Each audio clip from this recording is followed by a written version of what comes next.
Hello students, today we are going to continue our topic which we have started, development of resources. And in development of resources we have studied sustainable development. So we will continue these topics कि sustainable development के लिए फिर आगे क्या steps लिए गए. So today we are going to study the topic Rio de Janeiro.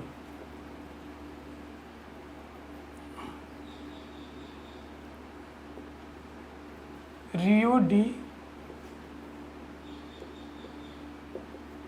Janeiro Earth Summit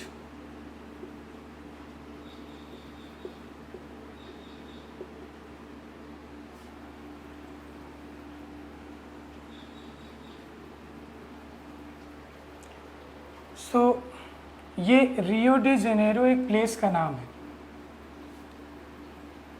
ये एक प्लेस का नाम है और किस लिए यहाँ पे हुआ था? ये अर्थ समिट थी, अर्थ को सेव करने के लिए.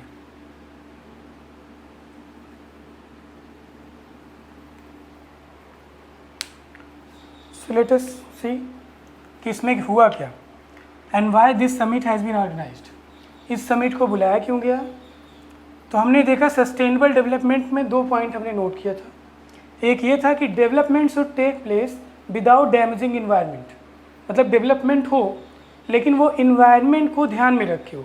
ऐसा ना हो कि हम इन्वायरमेंट को बिना ध्यान में रखे डेवलपमेंट को प्रोसेस में लाएं कि पता चला कि बहुत बड़ा फॉरेस्ट है और उसको हमने साफ़ करके वहाँ पे इंडस्ट्रीज लगा दी या फिर कल्टीवेशन शुरू कर दिया वहाँ पे उस लैंड पे. तो ये हमारे इन्वायरमेंट को डैमेज करेगा. So we have to keep in mind कि जो भी हम डेवलपमेंट का प्रोग्राम या पॉलिसीज़ बना रहे हैं उसमें हम इन्वायरमेंट को कहीं ना कहीं डैमेज तो नहीं कर रहे हैं. अगर ऐसा है तो we have to think of alternative options कि क्या दूसरे तरीके हो सकते हैं डेवलपमेंट के. तो रियो डी जेनेरियो जो एक अर्थ समिट हुआ था, ये एक इंटरनेशनल अर्थ समिट है और ये इसीलिए किया गया जिससे कि हम अर्थ को सेव कर सकें. इसीलिए इसका नाम है अर्थ समिट, क्योंकि हम इसमें अर्थ के बारे में बात करेंगे कि अर्थ को हम ग्लोबली क्या एफर्ट करें, सारी कंट्रियां मिलके क्या ऐसा एफर्ट करें so that we can able to save the earth from the damage that we are making due to development. तो इसको पॉइंट वाइज हम देख लेते हैं. पहला पॉइंट ये हम देखेंगे कि अर्थ समिट जो हुआ ये कब हुआ था. तो ये हुआ था इन जून 1992. 1992 मतलब जून में 1992 को ये अर्थ समिट बुलाया गया था. कितने लोग आए थे इसमें? मोर देन hundreds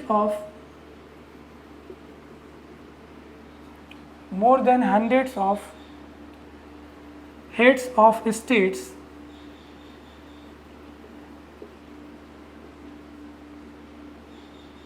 इसमें लगभग 100 से भी ज़्यादा, मोर देन 100 से भी ज़्यादा जो हेड्स थे स्टेट्स के वो आए थे. यहाँ पे स्टेट्स का मतलब है कंट्री से, यानी 100 से भी ज़्यादा कंट्रियों के जो हेड थे. अगर वो country prime ministerial form of government है जैसे इंडिया का है तो वहाँ से प्रेसिडेंट प्राइम मिनिस्टर जाएंगे. प्रेसिडेंशियल फॉर्म ऑफ गवर्नमेंट जैसे यूएसए में है तो वहाँ पे प्रेसिडेंट आएंगे. तो ऐसे ही 100 से भी ज़्यादा कंट्रियों के जो हेड थे, उस कंट्री के जो हेड थे वो यहाँ पे आए थे. वो इस अर्थ समिट में शामिल हुए थे. और ये कब हुआ था? जून 1992 में. ये जो हेड्स थे 100 कंट्रियों के, ये कहाँ पे मिले? So they met in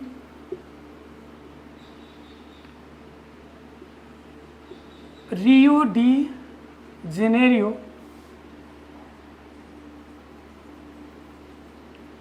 in Brazil.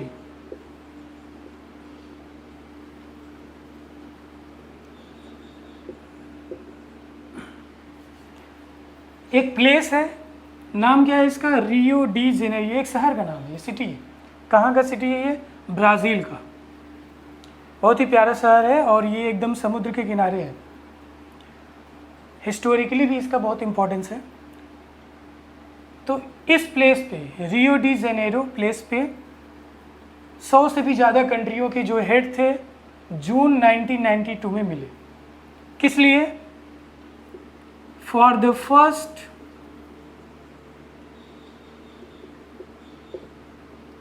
First international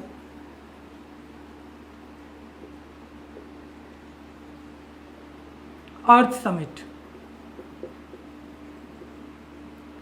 for the first international earth summit. So पहला अर्थ समिट जो था वो कहाँ हुआ? ये हुआ है आपका रियो डी जेनेरो, ये एक सिटी है ब्राज़ील का। कब हुआ? जून 1992 में। कितने कंट्री के लोग आए थे? लगभग 100 से भी ज़्यादा। और ये पहला इंटरनेशनल अर्थ समिट था। Why it is called Earth Summit? Because whatever the efforts has been taken in this summit, it is just because to save Earth.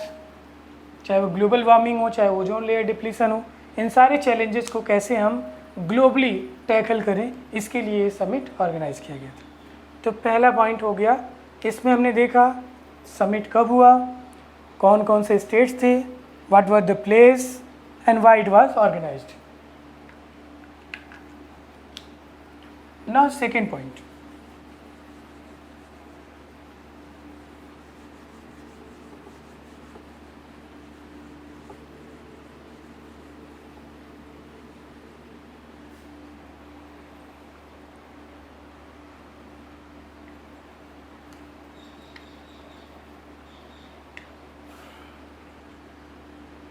अब मेन ऑब्जेक्टिव पे आते हैं कि why this summit was organised.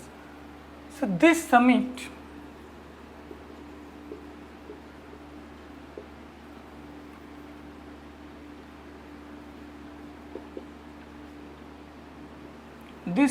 Convened, ये summit जो है वो convened या नहीं बुलाया क्यों गया था? तो this summit convened, this summit was convened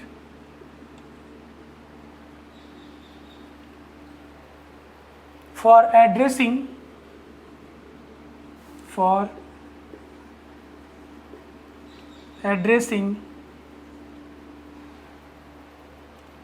urgent problems of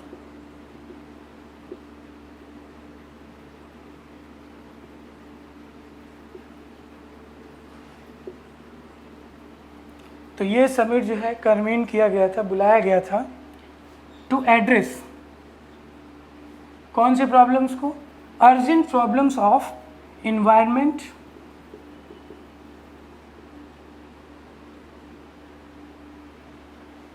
environmental protection,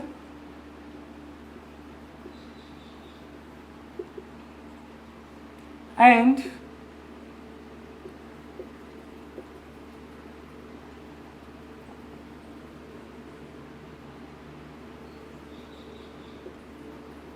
socio-economic development।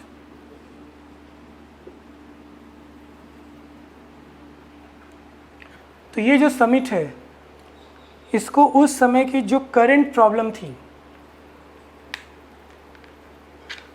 For addressing urgent problems of environmental protection, environment को कैसे प्रोटेक्ट किया जाए, इसके लिए एक ग्लोबल एफर्ट लेने की ज़रूरत थी। तो इसलिए इस समिट को बुलाया गया था जिसमें कि सारी कंट्रियाँ जो मेजर कंट्रीज़ थी, मेजर चाहे डेवलपिंग कंट्रीज हो चाहे डेवलप्ड कंट्रीज हो, उनको बुलाया गया था। तो for environmental protection and for socio economic development. अब देखिए इन्वायरमेंट को ध्यान में रख के हमें डेवलपमेंट करना है, तो डेवलपमेंट को रोकना नहीं है। तो डेवलपमेंट होगा यहाँ पे सोशियो इकोनॉमिक डेवलपमेंट का मतलब ये है कि देखो सोशियो का यहाँ पे मतलब है सोशल से, एंड इकोनॉमिक जानते ही हम। तो डेवलपमेंट हमें करना है और ऐसा डेवलपमेंट करना है जिसमें हम इन्वायरमेंट को डैमेज ना करें, उसके साथ साथ यानी इन्वायरमेंट को प्रोटेक्शन करते हुए हमें डेवलपमेंट करना है, जिसको हमने सस्टेनेबल डेवलपमेंट कहा एक वर्ड में। यहाँ पे सोशियो इकोनॉमिक का मतलब है जैसे आपका सोसाइटी में जो स्टेटस है वो डिपेंड करता है इकोनॉमिक्स पे। इकोनॉमिक का यहाँ पे मतलब है आपकी इनकम से। अब आप देखो, अगर आप रिच हो, मतलब आपकी इकोनॉमिक स्टेटस यानी आपका इनकम अच्छा है, तो आपका एक बड़ा सा घर होगा, अच्छी कार होंगी, कार के कलेक्शंस भी होते हैं अगर बहुत रिच हैं तो। उसके बाद आपका एक रहने का स्टैंडर्ड होगा। वो चीज़ें आपका कैसे किस चीज़ पे डिपेंड कर रहा है? इकोनॉमिक पे। और वहीं से आपका सोशल स्टेटस भी बढ़ जाता है। जितने भी लीडर्स हैं आप देखो, उनका स्टेटस बहुत हद तक किस लिए बढ़ गया? Just because of they have money. तो पैसे से आपका सोशल स्टेटस क्या होता है? बढ़ जाता है। पुराने स्ट्रक्चरल चेंज में भी देखो अगर आप, तो जो ब्राह्मण, क्षत्रिय या फिर जो अदर अपर कास्ट के लोग थे, वो अपर इसलिए थे because they were economically well being. Economically भी वो बहुत वेल ऑफ थे, बहुत अच्छे थे, and that's why they were socially also well of. और कल जो हिस्टोरिकल बैकग्राउंड है, राजा की फैमिली से होते थे क्षत्रिय वगैरह, या ब्राह्मण जो थे they are well wisher because they were the teacher, knowledge को स्प्रेड करने वाले वही थे मेन। तो इस तरह से इन दोनों लोगों का जो एक सोशल स्टेटस अपर में था, उसके पीछे बहुत बड़ा रीज़न था इकोनॉमिक, क्योंकि वो इकोनॉमिकली भी बहुत वेल ऑफ थे, बहुत ही वेल थे। तो इस तरह से वेल्दी यानी वेल्थ होना आपका सोशल स्टेटस बढ़ा देता है। तो यहाँ पे सोशियो इकोनॉमिक का मतलब यही है कि अगर हम कंट्री के को सोशली डेवलप करना चाहते हैं, we need to give them employment, a better employment, जिससे कि उनकी इनकम बढ़ जाए, और इनकम बढ़ेगी तो उनका सोशल और इकोनॉमिक बोथ दोनों डेवलपमेंट होगा। अब अमेरिका में देखो, अमेरिका इकोनॉमिकली बहुत ही रिच है, तो वहाँ के लोगों को हम हमेशा सोशली एडवांस समझते हैं, सोशली एंड इकोनॉमिकली। इस तरह से ये जो समिट बुलाई गई थी, दो करेंट चैलेंजेस थे, एक था एनवायरमेंटल प्रोटेक्शन और सोशियो इकोनॉमिक डेवलपमेंट। इसमें जैसे पावर्टी, हंगर, इन सारे चैलेंजेस को, अन एजुकेशन यानी एजुकेशन को प्रमोट करना, ये सारे चैलेंजेस को इसमें देखा गया, और इसमें एनवायरनमेंट को। Now coming to the third point,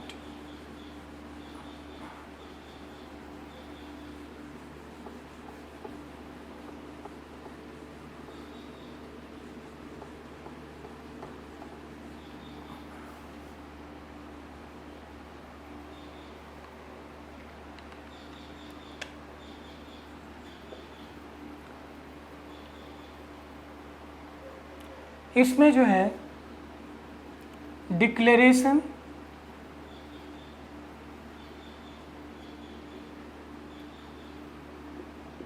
on global climatic change and biological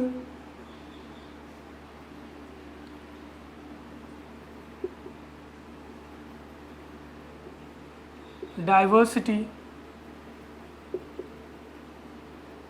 and biological diversity had been signed.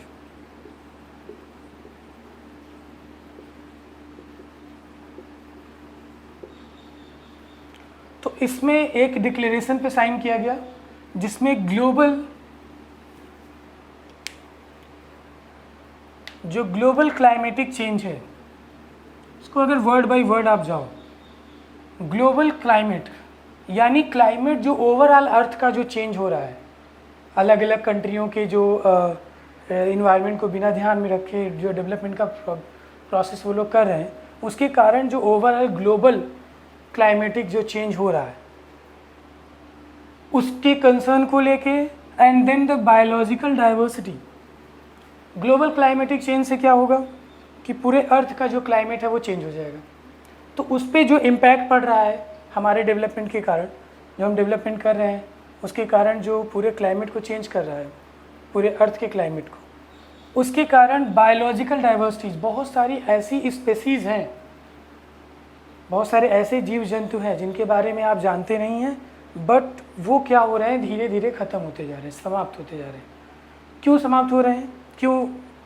क्योंकि जो क्लाइमेटिक चेंज है वो बहुत रैपिडली हो रहा है, बहुत तेज़ी से क्लाइमेट में चेंजेज हो रहा है, और उस क्लाइमेट के चेंज के हिसाब से वो अपने आप को एडजस्ट नहीं कर पा रहे हैं, और जो एडजस्ट नहीं कर पाएगा क्लाइमेटिक चेंज के हिसाब से, दे विल नॉट सर्वाइव। तो वो एडजस्ट नहीं कर पा रहे हैं, लेकिन हम कर सकते हैं। We can stop the global climatic change जो इतनी रैपिडली हो रहा है, so that these species can survive. ऐसी स्पेसीज जो सर्वाइव नहीं कर पा रही हैं, जिनके जो एकदम समाप्ति की तरफ है, बहुत सारे तो एकदम एक्सटेंशन पे चले गए, ख़त्म हो गए उनका पूरा, तो उनको हम कैसे सेव कर सकें। तो यहाँ पे इस समिट में ये डिक्लेरेशन पे भी साइन हुआ कि ग्लोबल क्लाइमेटिक चेंज को कैसे हम हैंडल करें, और उसके साथ साथ बायोलॉजिकल डाइवर्सिटीज़ को।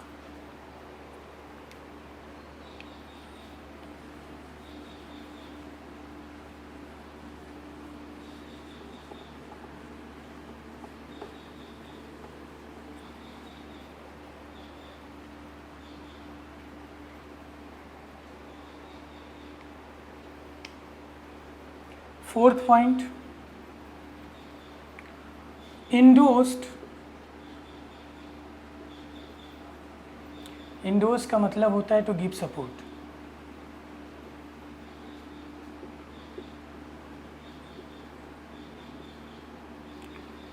सो इंडोर्स द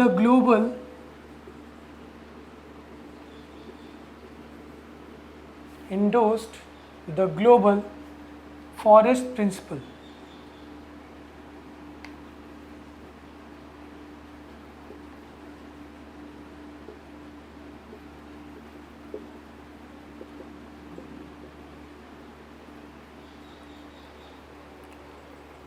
इसी समिट में लोगों ने, जितने भी लीडर्स थे, सब लोगों ने ये ग्लोबल फॉरेस्ट प्रिंसिपल को सपोर्ट किया।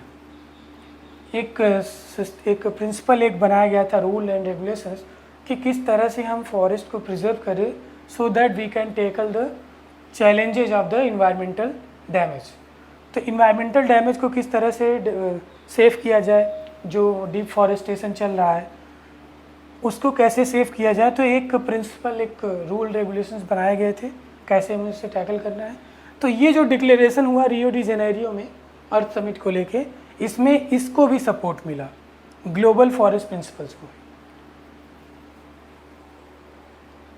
And the last point that has been adopted in this summit, इस समिट में जो एक सबसे इम्पोर्टेंट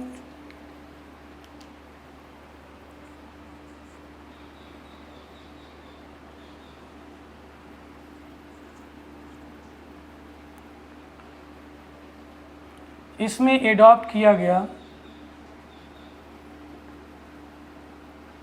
एडॉप्टेड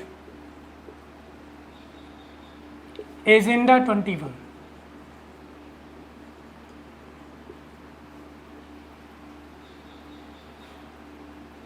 किस लिए? For achieving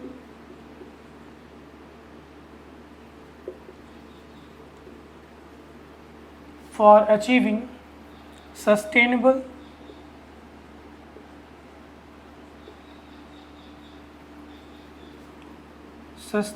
development in the 21st century।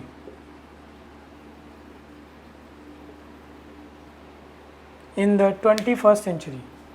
तो देखो इसमें एजेंडा 21, जिसके बारे में अभी हम डिटेल में पढ़ेंगे, एजेंडा 21 को भी इसमें अडॉप्ट किया गया। एजेंडा 21 का यहाँ पे मतलब है सस्टेनेबल डेवलपमेंट को किस तरह से हम प्रमोट करें। 21 का मतलब है कि 21st सेंचुरी में, यानी एक हमने प्लान बनाया है, एक सिस्टम है, एक प्लान है कि हमें 21st सेंचुरी में किस तरह से सस्टेनेबल डेवलपमेंट को अचीव करना है। इसीलिए इसको बोला गया एजेंडा 21, यानी प्लान फॉर 21st सेंचुरी। तो इसको भी अडॉप्ट किया गया इसी रियो डी जेनेरियो अर्थ समिट। अब इसको लेके एजेंडा 21 पे थोड़ा सा हम लोग अलग से बात कर लेते हैं। यहाँ से क्वेश्चंस आते हैं बोर्ड में, और पिछली बार भी बोर्ड से क्वेश्चन आया था यहाँ से, क्योंकि इन्वायरमेंट पे अक्सर जो है क्वेश्चन आते हैं एक, और ये इनका फेवरेट है agenda 21। So let us C.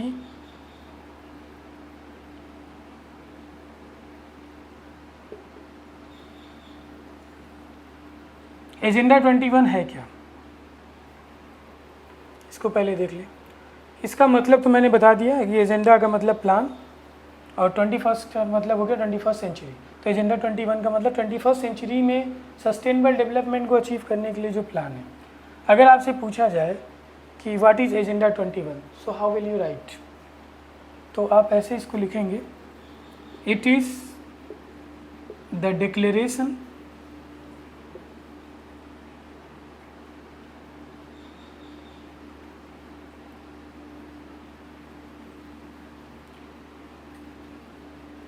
it is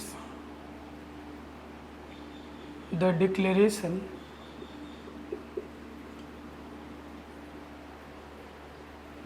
signed by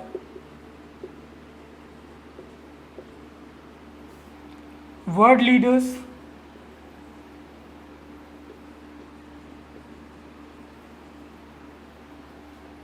it is the declaration signed by world leaders in 1992 at the United Nations Conference at the United Nations Conference on Environment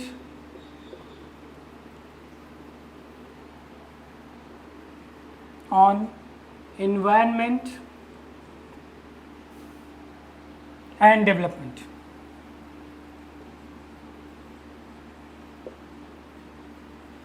इसको short में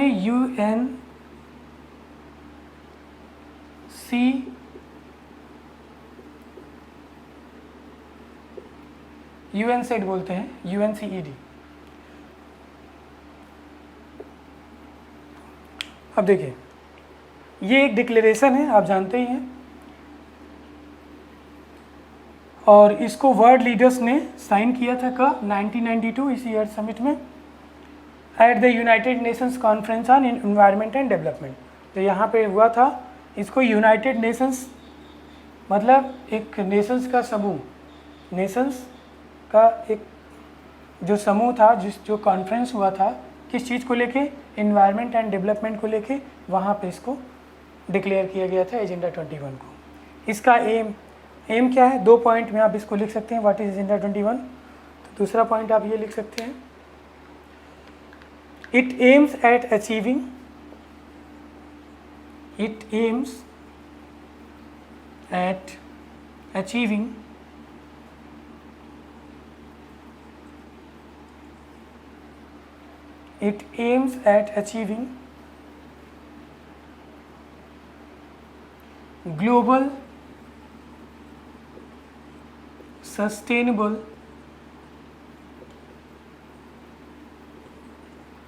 global sustainable development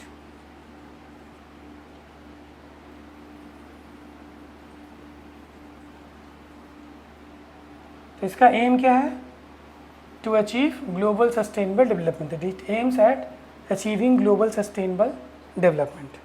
तो ये है agenda 21। तो अगर आपसे question आए what is agenda 21, तो आप इन 2 पॉइंट में इसको क्लियर कर सकते हैं।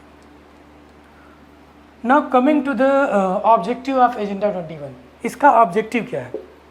तो अब इसको थोड़ा हम क्लियरली एकदम 1 by 1 डिटेल 2 पॉइंट में हम समराइज करेंगे कि कैसे एजेंडा 21 का एम क्या है। यहाँ से भी क्वेश्चंस आ जाते हैं कि what is the aim of agenda 21।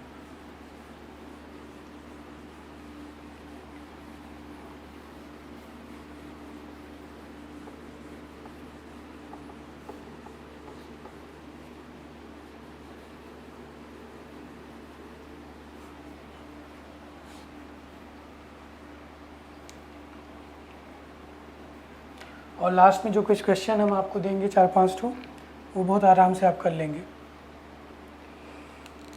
और वो सारे क्वेश्चंस उस तरह से पूछे गए हैं बोर्ड में, जो हम लास्ट में आपको देंगे।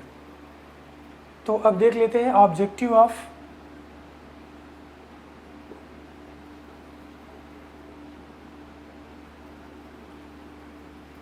एजेंडा 21। एजेंडा 21 का ऑब्जेक्टिव क्या है, इसको 2 पॉइंट पे हम लोग क्लियर कर लेते हैं। पहला है टू कम्बैट, एजेंडा 21 का पहला एम है टू कम्बैट, क्या क्या कॉम्बैट करना है,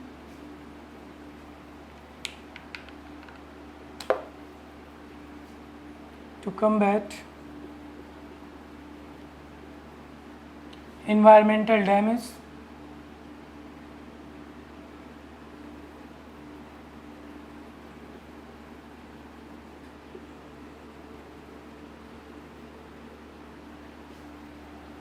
and poverty,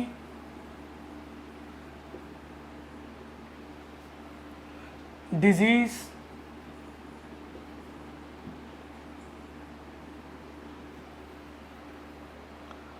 तो हमें कम्बैट करना है। इसका एम देखिए, ऑब्जेक्टिव क्या है, टू कम्बैट इन्वायरमेंटल डैमेज को किस तरह से रोका जाए, पावर्टी को किस तरह से एलिमिनेट किया जाए, जैसे कि हमने सोशियो इकोनॉमिक डेवलपमेंट में बताया था, और डिजीज़ किस तरह से हेल्थ इंफ्रास्ट्रक्चर को डेवलप किया जाए so that we can be able to cure the basic health problems of the citizens.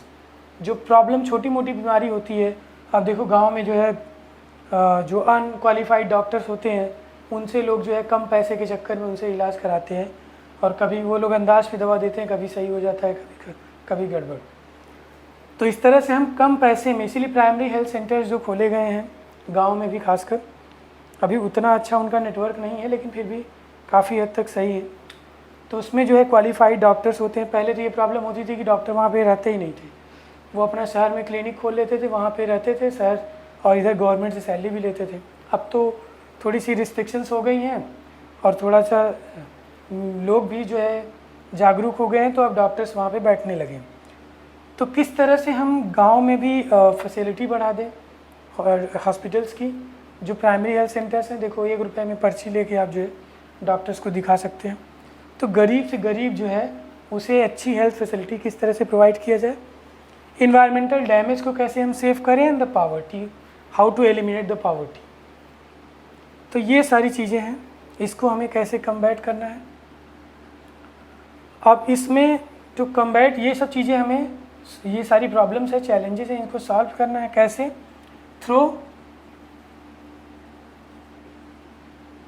Global cooperation,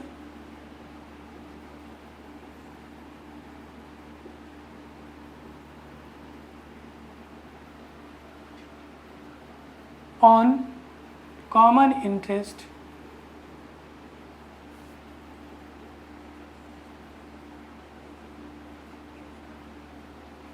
तो इसे हमें ग्लोबल कोऑपरेशन के through on a common interest, mutual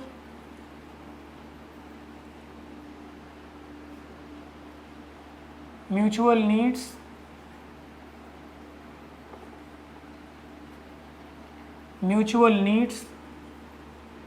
and shared responsibilities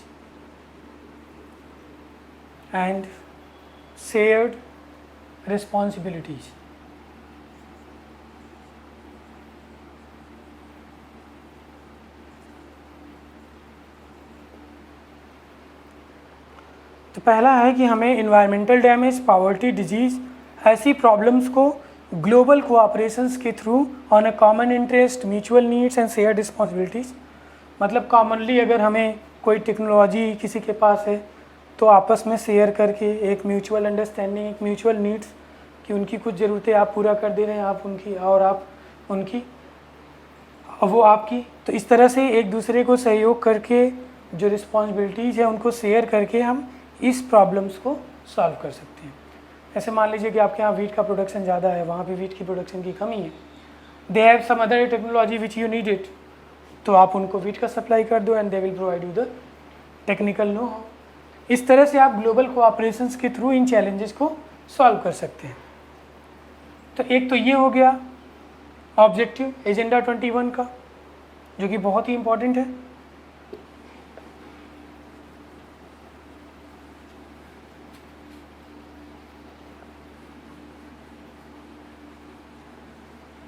जो developed countries हैं वो अक्सर डेवलपिंग कंट्रीज़ को थोड़ा हेल्प भी करती हैं फाइनेंशियली, और दूसरा ऑब्जेक्टिव ये है, every local government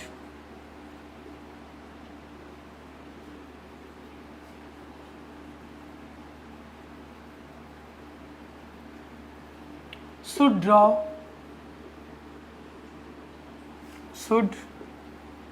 draw its own local agenda 21।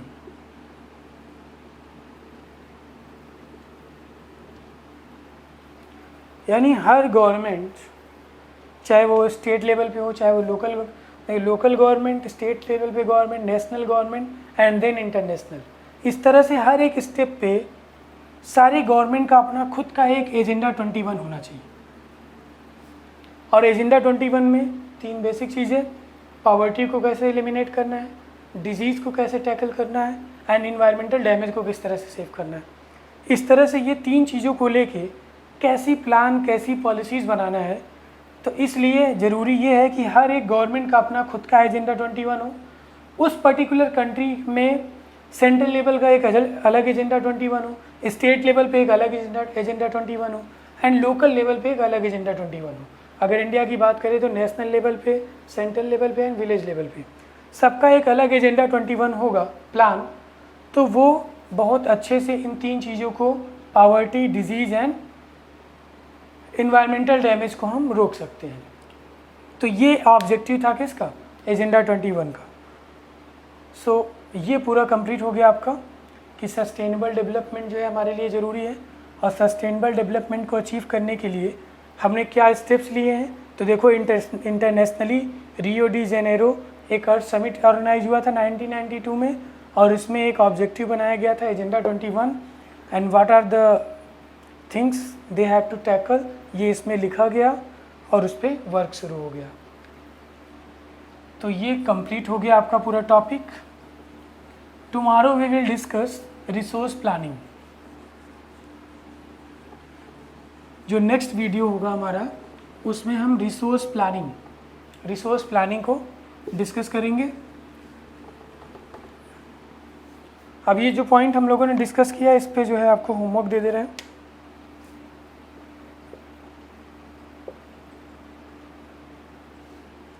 कुछ क्वेश्चंस हैं जो इसी पे बेस्ड हैं, बहुत इजीली आप कर लेंगे and these are very important. You have, आपको ये चीज़ें याद होनी चाहिए, एक बार समझ के उसके बाद उसको टू द पॉइंट आपको चीज़ें क्लियर होनी चाहिए, so that you will be able to answer in exam. Exam में बहुत अच्छे से लिख ले जाओगे। अब इससे कैसे भी घुमा के क्वेश्चन करेगा, आप कर ले जाओगे। तो पहला जो क्वेश्चन आएगा बहुत सिंपल सा, when was first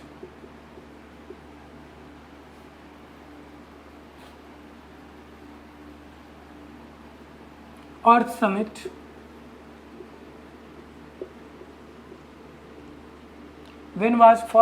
Summit held and where?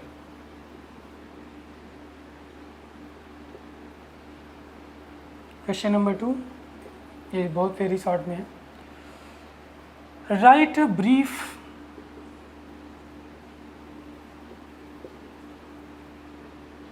Note on Rio de Janeiro. Right a brief note on Rio de Janeiro earth summit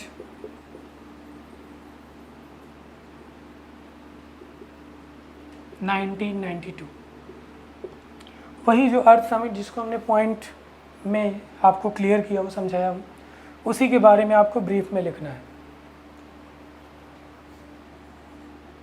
question number 3, what is agenda 21? आगे question, what is agenda 21? I have already explained it. इसको भी हमने point में explain किया, I think 4 point में, 4 नहीं 5 point में, इसको हमने 5 पॉइंट में एक्सप्लेन किया।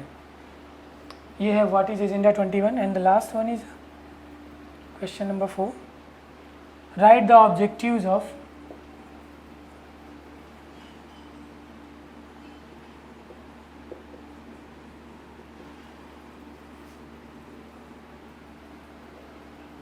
एजेंडा 21।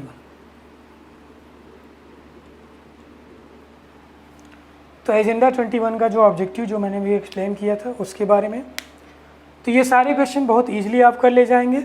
और ये क्वेश्चन आपका कंप्लीट होने का मतलब रियो डी जेनेरियो जो अर्थ समिट है उससे कहीं से भी क्वेश्चन आएगा तो आप कर लेंगे। एंड बिलीव मी, एक क्वेश्चन आई थिंक डेफिनेटली यहाँ से आता है, तो इस बार भी आएगा। तो ये चीज़ें आप क्लियर रखिएगा। ये क्वेश्चंस अगर आपको तैयार है तो यहाँ से आप सारे आंसर कर लेंगे। So this is all, thank you for watching.